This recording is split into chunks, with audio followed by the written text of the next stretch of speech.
On se retrouve pour la partie 3. On peut applaudir bien fort Souleymane qui est avec nous.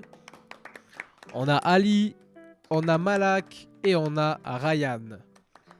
Pour cette partie, ce sera la découverte des métiers de l'aviation avec Aviation Sans Frontières, qui est une ONG qui nous a accueillis pour pouvoir faire une interview directement dans leurs locaux. Et dans la piste d'avion, on a pu croiser des hélicoptères, des avions et plein d'autres choses. Hyper intéressant. On a pu les interviewer et leur poser des questions. J'ai des questions à vous poser à vous. D'abord, comment vous êtes-vous préparé avant l'interview? Question classique. Ali? Ouais, c'est préparé normal, genre avec la caméra, le micro, et on a posé des questions, ils nous ont présenté les avions qu'il y avait et tout, et voilà. Avant, on a préparé nos questions comme à chaque interview, on les a préparées, on les a triées pour savoir laquelle était la meilleure. Et surtout, on avait plusieurs catégories, parce qu'il y avait un steward hôtesse de l'air, il y avait un pilote, il y avait un contrôleur aérien. C'était comment pour vous de visiter ce lieu et de rencontrer du coup les professionnels de l'aviation? On a pu quand même aller sur une piste d'avion, on a croisé différents avions, des hélicoptères, des avions qui sont passés à côté de nous. Pour moi, c'était vraiment un rêve de gosse. C'est Même vrai si j'en suis un. Mais c'était vraiment... C'est de voir seulement les avions décoller à côté de nous, atterrir. Il y avait un exercice avec un hélicoptère et tout. C'était... Ouais. C'était trop fou. bien. Hein. Et alors, qui était déjà venu sur cette piste-là pour faire son brevet, enfin pour faire une initiation aviation? Tous les deux, Malak. Alors toi, Malak, du coup, tu as pu déjà prendre l'avion et l'essayer sur cette piste-là. Faire, c'est quoi, c'est une initiation, un brevet? Qu'est-ce qu'on a quand on fait un vol pour la première fois? C'était super intéressant parce que pendant le baptême de l'air, j'ai pas eu trop l'occasion de poser des questions vu qu'ils étaient en train de piloter l'hélicoptère. J'ai pu en apprendre plus. Il y a certes des métiers que je connaissais pas encore vu que, comme vous l'avez expliqué, on connaît juste le pilote d'avion, celui qui conduit entre guillemets l'avion, mais on connaît pas l'envers du décor. Et c'était super intéressant. Il y a des métiers qui m'ont énormément plu. Steward, je connaissais de nom, mais je savais pas vraiment ce que c'était. Merci pour ce résumé hyper bien fait. On va passer justement à la vidéo que vous allez découvrir pour la première fois. On a pu interviewer du coup 4 personnes. Et c'est parti pour voir la vidéo.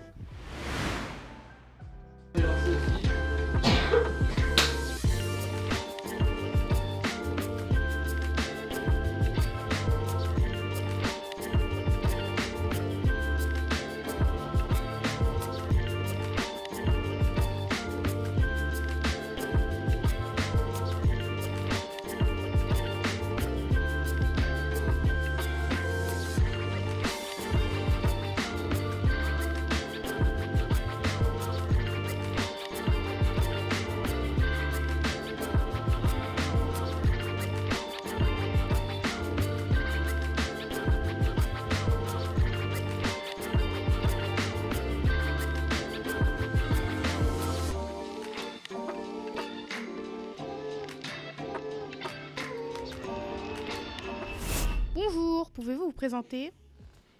Alors, je m'appelle Annie Brett. J'ai travaillé donc à Air France dans un service commercial, commencé à Orly, et puis j'ai terminé ma carrière à l'agence de la Canebière. Moi, je m'appelle Pierre Cognat, je suis responsable pour Sud-Est de la délégation Aviation Sans Frontières, qui est une ONG. Et ce qui m'a amené à ce poste, c'est que j'étais passionné d'avion et j'ai passé très jeune mon brevet de pilote privé. Alors moi je m'appelle Philippe de Gasparini, je suis un ancien pilote de ligne d'Air France. Pendant 30 ans j'ai fait du transport aérien de passagers. Bonjour, Michel Fauré. Voilà, je suis à la retraite depuis 2 ans, je travaillais pendant 43 ans à Air France avec plusieurs métiers et aujourd'hui j'essaye de transmettre un petit peu la passion de l'aéronautique et de l'aérien aux élèves dans les collèges et dans les lycées. Pouvez-vous m'expliquer les différents métiers dans l'aviation? Alors dans l'aviation, il y a énormément de métiers. Il y a des métiers qui sont purement des métiers de l'aviation, comme pilote, comme hôtesse et steward, comme mécanicien. Après, il y a des métiers qui se retrouvent un peu partout, comme agent commercial, comme les agents qui travaillent dans les ressources humaines, comme les agents qui travaillent dans la logistique. Donc il y a énormément de métiers. Il y a les bagagistes, il y a les gens qui font les pleins d'essence. Avez-vous déjà vécu un accident majeur ou un atterrissage d'urgence? Je n'ai jamais vécu d'incident majeur. Je peux même dire que je n'ai jamais eu peur dans un avion, ce qui est le cas de la plupart de mes collègues. Sur les 30 ans et sur la compagnie Air France, j'ai entendu parler peut-être de 5 à 10 atterrissages d'urgence, sur tous les pilotes. Petite précision juste, je ne suis pas pilote, mais quand on parlait de la peur quelque part c'est un peu humain. Maintenant, c'est pour ça aussi que les pilotes de ligne, il faut que psychologiquement, c'est-à-dire que les gens soient prêts. C'est pas parce qu'ils ont eu un petit problème la veille avec leur conjoint, avec leur enfant, qu'ils changent. Quand il y a une situation délicate, il faut qu'ils aient justement suffisamment de calme et de recul pour la gérer. C'est pour s'entraîner en cas de panne réelle. En cas de panne réelle. Ça s'appelle une autorotation. Et c'est assez impressionnant parce que l'hélicoptère il descend quand même très rapidement et si on ne fait rien, ça finit par terre, ça peut abîmer l'hélico. Donc il faut faire une manœuvre juste avant l'atterrissage, c'est assez compliqué. Donc il faut quand même savoir que pour un avion, c'est exactement pareil. On fait des exercices au moteur coupé. Et quand le moteur est coupé, l'avion il plane, il ne tombe pas. Et par contre, il y a un angle de descente qui fait qu'il doit suivre, de toute façon, à planer et petit à petit à descendre. Pendant la formation de pilote de ligne, depuis une trentaine d'années, il y a deux versants. Il y a un versant qui concerne les relations dans l'équipage. On apprend à gérer l'équipage, c'est-à-dire il est plus concevable qu'il y ait des membres d'équipage qui se disputent. Ça peut mettre la sécurité des vols en jeu. Il y a eu des accidents à cause de ce genre de choses. Du coup, maintenant, on apprend à gérer la relation avec les autres membres d'équipage. Le deuxième volet, c'est la relation avec le stress, avec la peur. On apprend à détecter son niveau de stress qui monte. Tout à l'heure, on vous a parlé par rapport à l'hélicoptère, il y a les simulateurs, c'est-à-dire qu'on systématiquement, les pilotes ou autres, on leur fait simuler une situation difficile ou d'accident pour leur permettre de savoir si demain ça leur arrive, la façon de réagir. Ces stages, c'est à la fois vrai pour les pilotes, mais c'est aussi vrai pour les commerciaux, c'est-à-dire les hôtesses et les stewards qui ont des entraînements à évacuer les gens très rapidement, sous l'instruction toujours évidemment du commandant de bord. Il a remis les gaz, alors ça s'appelle un tuchingo, ça veut dire qu'il s'est posé, il apprend à se poser et il apprend après à redécoller. Alors que l'avion qui vient de se poser, il a absolument besoin évidemment de terrain pour remettre les gaz et repartir. Pouvez-vous voler de partout ou y a-t-il des restrictions? Déjà, quand on est pilote de ligne, on est qualifié sur un type d'appareil. On va pouvoir changer de type d'appareil, mais une fois qu'on est sur un type d'appareil, on y reste pendant plusieurs années. Les pilotes qui font de l'A320 ne vont a priori pas aux États-Unis tant qu'ils restent sur A320. S'ils vont faire après du 777, ils iront ensuite aux États-Unis, mais ils ne feront plus d'Europe. Dans le monde d'aujourd'hui, il y a des pays qui n'acceptent pas que les avions survolent leur pays. Par exemple, aujourd'hui, les avions ne peuvent plus survoler la Russie. Donc, par exemple, pour aller au Japon, on met 2 heures de plus parce qu'on ne prend pas la route la plus courte qui passerait sur la Russie. C'est des hélicos qui sont construits juste de l'autre côté là-bas, dans les hangars qui sont là-bas. L'hélicoptère s'appelle le Cabri et le constructeur c'est Gimbal Hélicoptère. Gimbal Hélicoptère qui construit tous ces petits hélicos qui servent à de l'apprentissage pour devenir pilote d'hélico. À quelle fréquence un avion doit-il passer en contrôle technique? Il y a comme sur les avions, il y a des révisions qui doivent être faites en fonction du temps de vol, du nombre d'heures où l'avion a volé. Il y a ce qu'on appelle des petites visites qui sont plus fréquentes et des grandes visites où là carrément on prend l'avion et on regarde la totalité de l'avion, parce qu'on démonte tout pour remonter tout. Voilà. Après il y a des mécaniciens qui sont qualifiés sur tel type d'avion ou tel autre type d'avion, sur tel moteur ou tel autre moteur. On est quand même dans des notions de sécurité qui sont importantes. Un accident d'avion, malheureusement, quand un avion tombe, en général, les gens ont du mal à s'en sortir. Donc vraiment, il faut faire attention. On essaie d'être au plus près. On n'est jamais à 100% de sécurité, mais on essaie de s'en approcher. Celui-là, c'est un avion assez récent. Néanmoins, il est en métal. Ça, c'est un bout en plastique. Ça, c'est du métal. Quand je fais ça, je vais faire descendre cette aile et monter l'autre aile. Donc, quand je manœuvre ça, je vais incliner l'avion à droite. Et une fois que l'avion sera incliné, il vire comme une moto. Quand l'avion est incliné à droite, il va virer à droite. Je commande ça avec le manche qu'on peut voir, vous devez le voir bouger en latéral.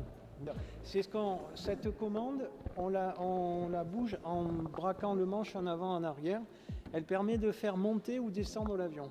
Donc on peut apprendre à être pilote de ligne dans cet endroit. Il faut savoir qu'une formation de pilote privé, ça coûte à peu près 12 000 euros ou 15 000 euros, en ne passant pas par les circuits classiques qui sont par exemple les cadets d'Air France ou l'ENAC, l'école où on apprend à piloter. C'est l'école la principale à Toulouse où on apprend à piloter. On peut apprendre dans des écoles privées et ça coûte plus de 100 000 euros. Donc c'est quand même pas donné à n'importe qui. Là on a le club Air France, donc qui est un club qui a des avions. Et on travaille aussi avec la CAM, qui est l'Aéroclub Aix-Marseille, qui a d'autres avions. On va les voir, c'est à peu près les mêmes. Alors moi je voudrais dire que sur les petits avions, on a, probablement sur les grands également, une checklist très précise, justement avant de démarrer l'avion. On en fait toujours le tour, mais je crois que les pilotes de ligne le font aussi.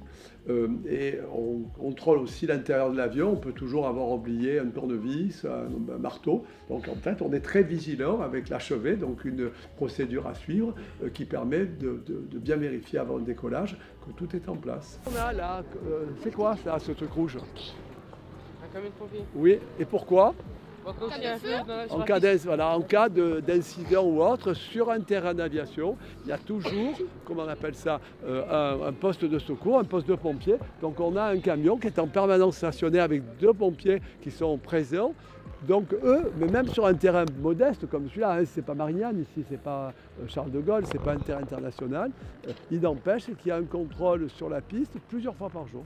Avez-vous une idée du parcours et des études pour devenir mécanicien aéronautique? Alors, les métiers de mécanicien, c'est un métier, on va dire, d'ouvrier spécialisé, entre guillemets. Donc c'est plutôt du bac professionnel, c'est appelé bac pro, et derrière du BTS. Il y a un lycée qui fait ça, par exemple, à Marignane. Qu'est-ce que c'est qu'un bac pro? Il y a bien sûr de la connaissance générale, mais il y a surtout beaucoup de pratique. Quel que soit le métier, l'anglais est indispensable. C'est quelque chose que vous pouvez faire a priori dès maintenant sans trop vous prendre la tête. Faire regarder des vidéos sous-titrées, écouter des chansons en essayant d'avoir la traduction. Même si vous faites autre chose que l'aéronautique, ça vous sera bénéfique. Sachez que les 10 années qui viennent là devant vous, elles vont conditionner les 50 ans derrière. Donc ça vaut peut-être le coup de se dire, je suis pas assez bon en anglais, je vais progresser en anglais. Et si je veux faire pilote ou des métiers où il y a besoin de scientifiques, je suis pas assez bon en maths, je vais faire mon petit quart d'heure de maths tous les soirs. Et ça vous empêche pas de sortir, de faire du sport, d'avoir des copains. Quel est le rythme de travail et horaire moyen d'un pilote d'avion? Ce sont des horaires décalés, les rythmes de travail des pilotes et des personnels navigants commerciaux PNC sont à peu près les mêmes. Des rythmes où on ne connaît pas les week-ends, on ne connaît pas tous les jours se ressemblent. Il y a 2 types d'exploitation, comme j'en ai parlé tout à l'heure selon les types d'avions. Il y a l'exploitation court-moyen courrier et l'exploitation long courrier. Court-moyen courrier étant l'Europe, les vols de courte distance.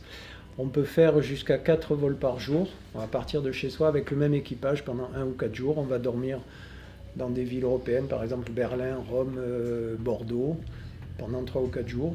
Et au bout de 3 ou 4 jours, on revient chez soi. On va faire entre 70 et 90 heures de vol par mois. L'heure de vol, ce n'est pas les seules heures où on travaille. Quand il y a du travail, quand on est aussi pas posé, quand l'avion est posé au sol, on travaille aussi. Donc on va taper dans les 120, 140 heures peut-être de travail effectif par mois. Il faut vivre le décalage horaire. Oui. Il y a 9 heures de moins à Los Angeles. Ça veut dire que si on part maintenant à Los Angeles, on va arriver, si on ajoute 11 heures, on arrivera dans la nuit, mais là-bas, il ne sera que 2 heures de plus qu'ici. Peut-on avoir des lunettes en étant pilote? Oui, on peut avoir des lunettes, on peut avoir la vue corrigée. Je ne connais pas les normes exactes, mais c'est 7 dixièmes corrigés peut-être. Voilà, il faut avoir. Avant, c'était. Si on avait une mauvaise vue, on ne pouvait pas voler. Aujourd'hui, c'est accepté. Évidemment, il faut quand même avoir une vue raisonnable et corrigée. Sauf si on veut être pilote de chasse. Oui, là, on parle des pilotes et 10 dixièmes. À quoi sert un contrôleur aérien? Le contrôleur aérien, il assure l'espacement entre les avions. C'est-à-dire, les pilotes sont responsables de la trajectoire de leur avion. Ils ont comme boulot d'amener l'avion du départ à la destination. On est en relation, et c'est par radio avec les contrôleurs aériens. Un pilote, il est dans son avion, selon le temps, il ne voit pas ce qui se passe. Le contrôleur aérien, il a tous les avions sur son écran Et justement, ils veillent à ce que les avions soient au bon endroit, au bon moment, pour éviter qu'il y ait des problèmes entre avions. Le contrôleur aérien, c'est très précisément à l'endroit, c'est comme un signal GPS, très précisément à l'endroit où l'on se trouve. Et à ce titre, il peut gérer les mouvements. Et surtout, lui, il peut voir, parce que dans un avion, on voit devant, on voit éventuellement sur le côté, mais forcément, on ne voit pas derrière. Et lui, il peut savoir s'il y a quelqu'un dessus ou dessous. Et si vous devez descendre, il peut vous dire, écoute, surtout, tu ne le fais pas. Quel est le langage utilisé ? Alors le langage utilisé, c'est l'anglais essentiellement, sauf en France, quand on est entre pilotes français et contrôleurs français, on peut parler français. Alors il y a des termes spécifiques, mais bon, ce serait plutôt, par exemple, une immatriculation d'avion, FGTAQ, par exemple, c'est Fox, Golf, Tango, Alpha, Québec. Là, il faut répéter précisément pour être sûr, parce que c'est trop important. Donc si on va vous dire, par exemple, je vais donner un exemple, il est 14h28 et 30 secondes et vous êtes à telle altitude, il faut répéter exactement la même chose. C'est de plus en plus vrai pour une piste, par exemple en fonction, je veux dire, il ne faut pas la prendre en contresens évidemment, donc on répète le numéro de piste, évidemment, de façon à ce que le tour de piste soit fait dans le bon sens. Oui, ça, on appelle ça le collationnement, donc confirmer qu'on a bien entendu, qu'on a bien compris la chose, que le contrôle, c'est fondamental. Oui. Et ensuite, chaque avion, regardez, avec des lettres, chaque avion a une différence. Et ces lettres, nous, on a un alphabet spécifique qui fait qu'on ne va pas dire Henri ou Xavier. On va dire, par exemple, Hôtel X-Ray Alpha Fox. Voilà. Quel est le salaire moyen d'un steward ? Alors, ça dépend beaucoup des compagnies. Je peux dire approximativement pour Air France, un steward ou une hôtesse d'ailleurs, c'est le même, un steward ou une hôtesse débutant doit commencer autour de 2002-2003 € par mois. Et après, avec l'évolution de la carrière, en passant chef de cabine, ça peut atteindre du 3005 voire 4000 €. Dans des compagnies comme Ryanair par exemple, c'est beaucoup moins, ça sera le SMIC, moins. Par contre, il y a des primes à côté, c'est-à-dire que quand vous déplacez, vous avez ce qu'on appelle des indemnités repas, par exemple. Et souvent aussi, ces indemnités repas on considère que vous allez manger au restaurant en fonction du pays, souvent vous le mettez dans la poche et vous mangez un sandwich. Il y en a qui font ça pour agrémenter leur salaire. Améliore, effectivement, ça améliore le salaire. Normalement, un pilote, une hôtesse et un steward, ils ont l'hôtel qui est payé, le petit déjeuner, on leur donne des indemnités. La tour va vous dire que vous avez le roulage qui est autorisé et vous allez jusqu'au seuil de piste où là il va vous permettre de dire regardez les pistes, il y a marqué 32-14. Ça correspond à, vous savez, c'est 360 degrés, mais il y a une piste qui est à 320 et l'autre forcément la piste est en droite, elle est à 140. Donc on décolle et on atterrit toujours face au vent. Quelle est votre meilleure anecdote de trajet ? Fin 90, voire même début 2000, c'était autorisé de fumer. Il y avait des zones fumeurs et non-fumeurs. Avant de faire de la 320, j'ai fait du 747 sur long courrier. Et sur le 747, qui était un avion long courrier, il était issu d'une génération d'avions où la navigation était compliquée. Le GPS n'existait pas. Donc il y avait une possibilité de faire de la navigation, comme pour les bateaux, de la navigation avec le sextant. Le sextant, c'était un instrument qui permettait de mesurer, c'est comme ça qu'on naviguait avant, ça permettait de mesurer l'angle sous lequel on voyait les étoiles ou le soleil. Et c'est comme ça qu'on commençait à naviguer les avions. Sauf que pour voir, dans un 747, pour voir les étoiles et le soleil, il fallait pouvoir sortir le sextant. Donc il y avait un trou prévu, c'était pas des blagues, un trou bouché évidemment, prévu dans le toit du poste de pilotage, pour passer, quand on avait besoin de naviguer, pour passer le sextant. Évidemment, à l'époque où je suis arrivé, l'avion n'avait pas changé, mais il n'y avait plus de sextant, puisqu'on avait ce qu'on appelle des centrales à inertie qui permettaient de naviguer sans avoir besoin de sextant. Le trou était resté, et il y avait des connaisseurs qui fumaient au poste. Quand tout l'équipage était fumeur, ça ne posait pas de problème. Quand il y en avait des non-fumeurs, celui qui voulait fumer, il se mettait près du trou et il ouvrait le trou et pour comme ça la fumée était aspirée à l'extérieur. Il y a quelques avions qui sont beaucoup plus récents, on le voit à la forme, notamment celui-là, le blanc avec les avec la bâche, ou celui-là également avec l'immatriculation HXAF, notamment sur la consommation. La consommation entre les avions anciens et ce genre d'avion, la consommation d'essence a été divisée quasiment par 2. Mais le problème, c'est que ces avions récents, ça coûte cher à l'achat, donc ça ne facilite pas le remplacement. Avez-vous une autre passion en dehors de votre métier? Heureusement, le foot, le tennis, bien sûr. L'aéronautique est une passion puisque j'ai eu un brevet de pilote avant le permis de conduire, mais j'ai d'autres passions aussi. Pour inverser, pour revenir sur ta question, on ne peut pas faire ces métiers-là sans être passionné par les métiers. Ça, c'est important. Après, d'autres passions, on en a tous. Hein. Il y en a qui aiment bien manger, bon, ça se voit. Ça peut être des passions pour le foot, pour la télé, le cinéma. S'il y a un point sur lequel on peut se rejoindre tous les trois, en tous les cas, parce que finalement, on a un peu d'expérience, c'est le fait qu'il faut se lever le matin pour quelque chose que l'on a envie de faire. Ça, c'est sûr. Mais c'est en plus de se lever pour quelque chose que l'on a plaisir à faire, parce qu'on le fait facilement, on le fait volontiers, et en plus on y réussit. Donc quand on réussit, on peut progresser. Donc je pense qu'on on peut être vraiment confirmé, voilà, que c'est important de faire un métier que l'on aime. Merci beaucoup d'avoir répondu à nos questions et à très bientôt pour une nouvelle capsule vidéo. Elle est parfaite. Bravo.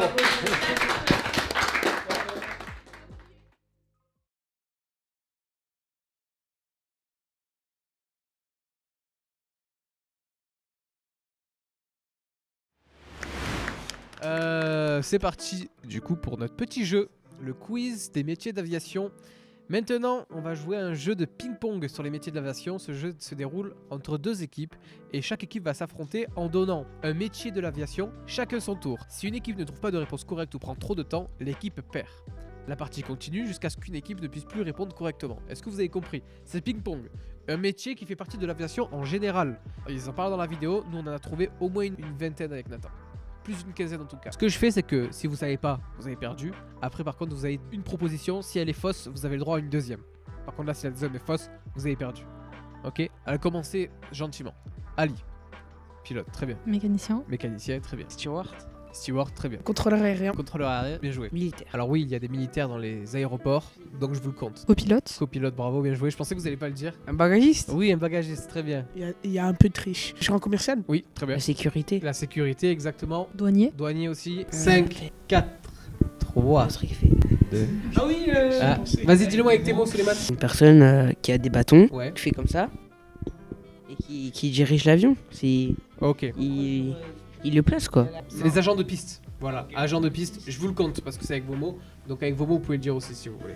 Allez-y, faites-moi une proposition. Si elle est pas juste, on a le droit à une deuxième. Et pilote privé, ça marche pas du coup. Ça reste un pilote. Il y avait agent d'escale. Oui, il y avait agent d'escale, exactement. Bon, bah, ils ont gagné. Alors, ce que vous avez pas dit, c'était. Donc, ça vous avez dit chef de cabine. Vous avez pas dit ingénieur aéronautique. Agent de piste, on l'a dit. Technicien avionique, commandant de bord. Il y a le pilote et le commandant.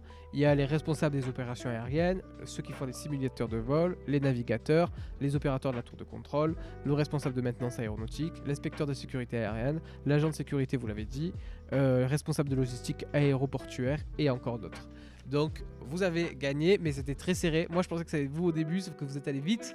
Vous avez réussi sur le gong, là, fait un compte à rebours, vous avez vite réussi à trouver l'agent de piste, pardon. Et donc vous êtes passé à 2 doigts de la défaite, mais c'est finalement le côté gauche qui perd. Première fois qu'ils perdent. Et voilà, ce plateau télé est déjà terminé. Nous avons eu la chance de découvrir avec vous les interviews réalisées par les jeunes qui, pendant plusieurs séances, se sont mis dans la peau de véritables journalistes et ont pu explorer des métiers assez originaux. Un grand merci à tous les jeunes participants et pour leur implication dans ce projet, dans ce plateau, dans vos jeux que vous avez plus ou moins gagnés, les perdants. Merci également à vous, chers spectateurs, de nous avoir suivis. Merci spécial au Centre Albert Camus, à Emilien pour l'organisation de ce projet. On se dit à très bientôt pour de nouvelles aventures. Au revoir tout le monde.